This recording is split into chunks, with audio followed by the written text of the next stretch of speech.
Hey everybody, welcome back to my Eurovision React Review channel. So what I thought I would do today is I would create and post a video to acknowledge the fact that, what would it be, in 2 weeks time, give or take now, I am going to, which I'm really looking forward to, the Polish Eurovision party, the first ever Polish Eurovision party.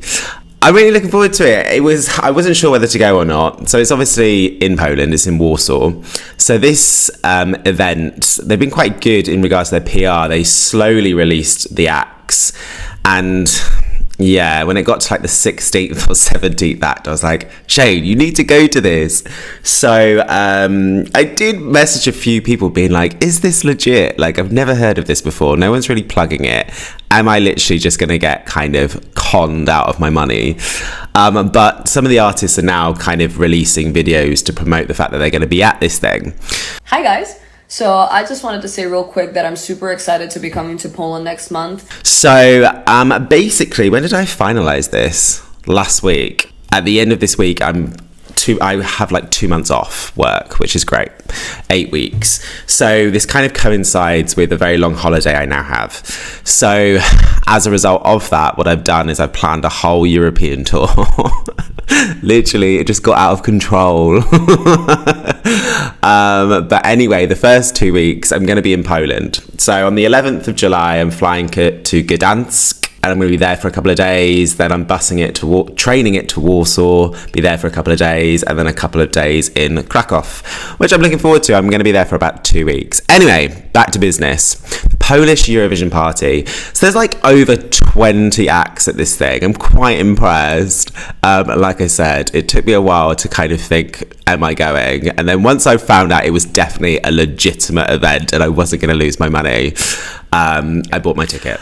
Okay, so who are the acts that are going to be there? There's quite a few from this year, actually. So they've managed to kind of book and confirm We Are Domi, Czech Republic 2022, Cesar Samson, Austria 2018, ISIL, Azerbaijan 2018, Andrea, North Macedonia 2022, Chingis, Azerbaijan 2019, IQ, North Macedonia 2018, Dihaj, I'm probably pronouncing some of these wrong, Azerbaijan 2017, Mia from Croatia 2022 this year, Effendi, Azerbaijan 2020-2021, Polygenova, Bulgaria 2011 to 2016, Imri, Israel 2017, Rosa Lynn, Armenia 2022, Lucas, Poland 2018, Melavine, Ukraine 2018, Alex Panay, Shane, that's not even right, you know it's not. Cyprus 1995, 2000, Sunstroke Project, Moldova 2010, 2017. There's loads. Rasmussen, Denmark 2018, Nadir, Azerbaijan 2022, Slavko, Montenegro 2017, Susie, Portugal 2014. Oh gosh, there's some Georgian ones. Nodi, Tatishvili, and Sophie, I'm butchering this. Jelavani, Georgia, 2013. Samantatina, Latvia, 2020, 2021. Tulia, Poland, 2019. Vladina, Montenegro, 2022. So this is all taking place at a place called Hula Kula. I mean, I'm going to this just so I can say I've been to a place called Hula Kula. Anyway, when did I confirm this? Last week. So what I did is I created a playlist with all of these songs on just to kind of get me in the mood, right? Because some of these songs I haven't listened to for a few years, probably because I wasn't a huge fan of them at the time. And basically what I've done is I've just ranked kind of my top 10 songs. These aren't the artists that I'm most looking forward to seeing, because actually some of these artists I've already seen. Like some of them, yeah, particularly if you take Polygenova. I think I've seen Polygenova 3 times over the years at different events in London. And she was at the Balkan Night in Turin the other week. 2, 3.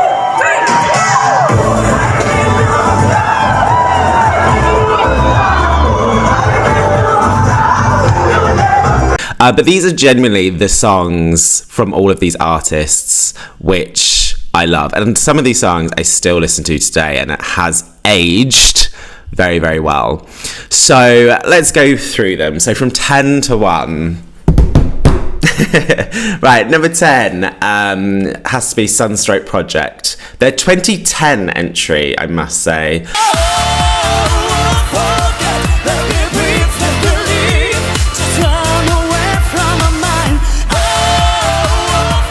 Controversial. I wasn't a huge fan of Oh Mama. I'm Mama Shane, that's Richard Berta. Mama, mama, mama, mama, be so. Hey mama, hey mama, hey mama, hey mama, hey mama, hey mama. Yeah, that's not in my top 10. I hashtag thought that was slightly overrated. But anyway, number 10 has to go to Sunstroke Project. I love that song, 2010. Actually, that gives me really, really good memories of that year, because I think that was the first year I ever had like a proper party. My parents were away, and so I invited a few people down to Devon. Oh, that was it. One of my friends had a bit too much to drink and broke my mum's curtains. Trying to dance to Apricot Stone by Armenia with the curtains.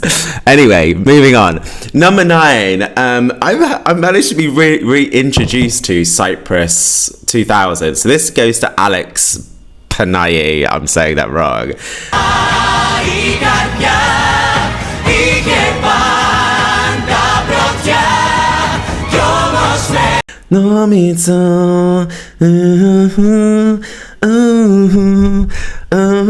See, I don't even know the lyrics to this one, and I've been listening to this playlist quite a bit over the last couple of days.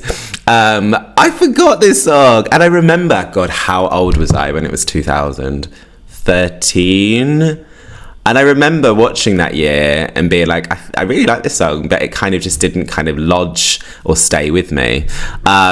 Cyprus 2000, really looking forward to hearing that. So it's obviously just going to be him. It's not going to be her as well, because it was a duet, wasn't it?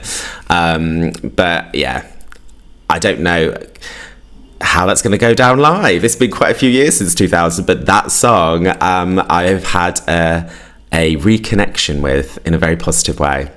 Number 8 goes to Rasmussen. I mean, who saw that song coming?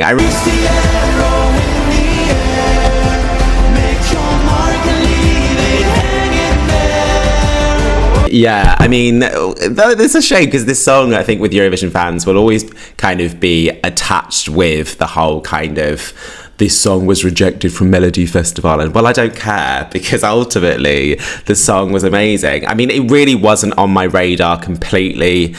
Mind you, when it won when it won the Dansk Melody Grand Prix, I thought it was quite good, but it was seeing it live on stage, it just, yeah, it took on a new breath of life, should we say. But I'm looking forward to seeing that one live. Number 7 goes to Susie.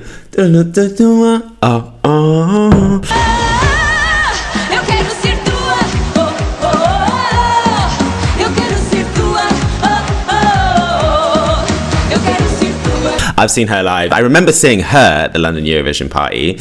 I've seen her twice actually. I saw her at Eurofest as well in 2015.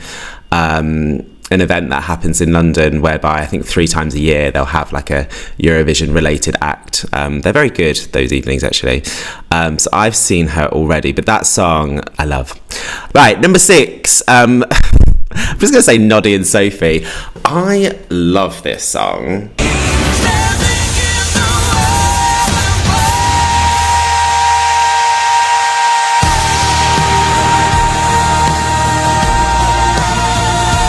I remember being, what was it, 2013, wasn't it? I remember being so shocked how poorly this song did. So this is a Thomas Gison song, isn't it? It's definitely got some Swedish songwriters behind it. And I do remember they actually had brought with them an actual waterfall to go on stage. I remember reading that. And then the producers were like, it just doesn't add anything. You don't need it. I love this song. And this song has aged unbelievably well. I have a Eurovision playlist of all the songs that have just stayed with me that I listen to intermittently. It's called Eurovision Classics, and it's CLASSIX, because I feel I'm that cool and that young, that I'm down with it. So I call it Classics with an X. And this song's on there. In fact, do you know what? In fact, Rasmussen isn't. So I would say from 7 to 1, Susie's on there. All of these songs are on Eurovision Classics with an X. I love that song. Number 5, it's really aged well for me. Rosalind. Snapping 1, 2, where are you? Where are you? Still in my heart. She released a remix version the other day, which is awesome. Snapping 1, 2, where are you? You're still in my heart. She released it on the day that's in the lyrics of the song, which I thought was very, very clever. Obviously I've seen her quite a few times, because obviously I saw her in Turin. I saw her at the dress rehearsal of her semi and the semi, and I saw her in the family show. But I also saw her in Madrid, but she did an acoustic version of it. I'm hoping to hear in an intimate setting the studio version, because I really, really love this song. I still listen to it now. Okay, number 4 goes to IQ North Macedonia. Now, Have you ever thought about it? We went so far, now there's no way back, from 2018. Now, I was obsessed with this song. Now, don't get me wrong, I also was the person that also saw clips of the dress rehearsals of their Eurovision semi being like, oh, what has happened? What has happened to this song? Like, I don't want to speak too harshly about it, because like I said, I respect IQ so much, and it would be an absolute honour to be able to meet them in Warsaw. So I don't want to be like doing a 5-minute tirade about how bad that performance was, because that's just not okay. But I love this song so unbelievably much. And I remember when I first heard it, I just wasn't sure. The verse and the chorus, do they go together? Like, because in the verses, you've got this kind of like beachy vibe, haven't you? And then the chorus, I just wasn't sure whether the two things gelled. And then suddenly, for me, it just did. And it didn't bother me that the production of the verse and the chorus are very, very different. And at points I did find it jarring, but at some point I was like, I don't care, it's an amazing song. So I'm super excited I'm going to get to see these guys live. I haven't seen them live. So I love that song. Number 3 is ISIL. I cross my heart to down the firewalls. I cross my heart, I tear down the firewall. I cross my heart. If you watched the 30-day challenge with me and Jordan, we were going through our favourite non-qualifiers. Both of us confessed that this was, like, I think I named like 10. I couldn't actually name one. And this was in there. Like, what did this come? Number 11th, didn't it? She started off the semi. She sung it strong. In hindsight, was the staging a little bit off? Potentially. They had some great ideas, didn't they, with the elevation. And then you obviously had that computerized kind of images coming in as well. Was that staging a bit off? I think it was a bit off, wasn't it? But the song is awesome. The song is awesome. I love Cross My Heart. X My Heart. It's an amazing song. I can't wait to hear this live. I did notice out of all of that, I think 24 acts, it is a bit of a Azerbaijan fest. There's quite a lot of songs from Azerbaijan. This song's amazing, and yeah, so it didn't qualify, which was an absolute shock for me. I was gutted that this did not qualify. Right, number 2, number 1, I was flip-flopping, but I've made a decision this morning. So number 2 goes to Polly Genova. They will never break us down.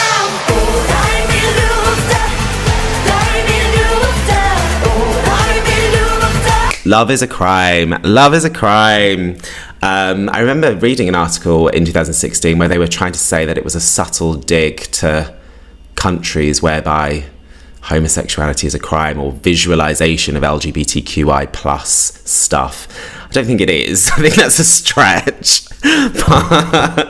But nonetheless, I mean, I love this song. I remember seeing her at the London Eurovision party in 2016, and I remember she was so good. I think she performed halfway through, and then basically she just then stood on the steps. It was in Café de Paris, so the stage is there. You got steps going up the side, and she was standing there, and she was watching like 4 or 5. I remember her really lighting up when France came on. Who was France that year, Shane? The dentist with the amazing smile. France 2016, and she was really getting into his act, and she was really supportive. And then, like I said, I've seen her 3 times. I saw her at Eurofest in London. Did I see her at Eurofest? I've seen her 3 times, I think so. And then I saw her the other day in Turin.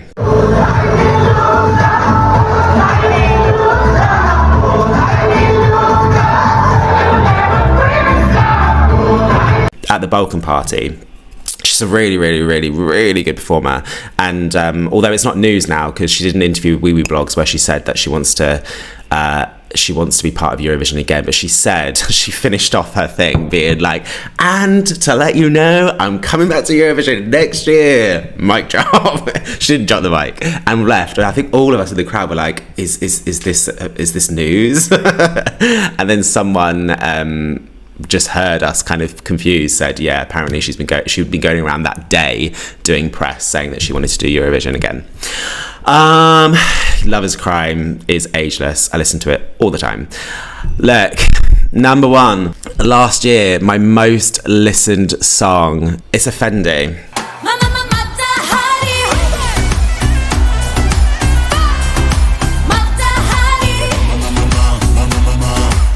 I mean, I know some people think that Cleopatra is a better song. La Cleopatra.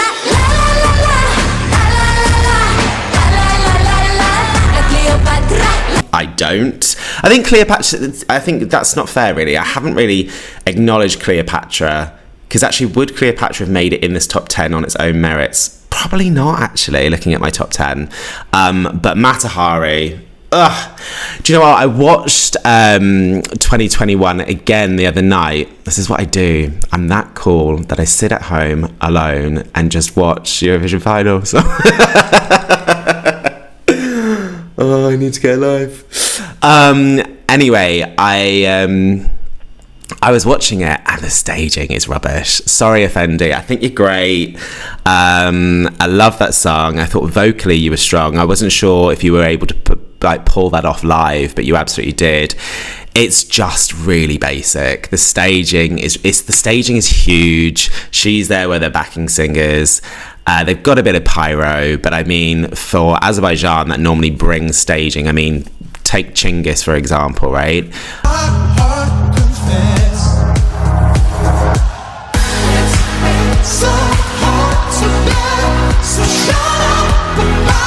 Azerbaijan, historically, take Diyaj, for example.